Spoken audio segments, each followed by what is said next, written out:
Segurança Civil se exige governo atu clarifica direito subsídio linha frente, também tinang kotuk sira hotu hetang, mas be ia tinang ne sira balon deit maketan.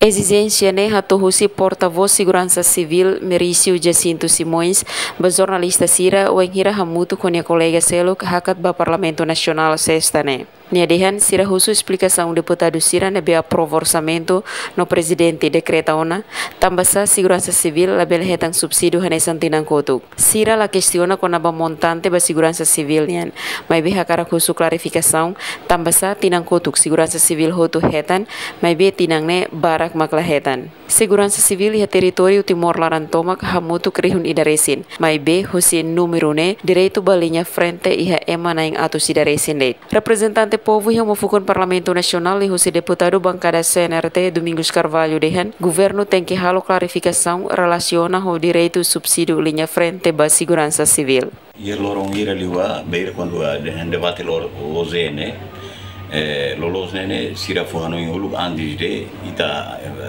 encerra ita tamai final global. Tava problema nene ita tengi ida ne importante la limar tengi foto dunia neva para primeiro-ministro Racik Mos bele toma medidas ho sira ser centro integrado ne bele toma medidas vai tani ema cidadão ser debemba iamos serviço mos vai linha frente ne.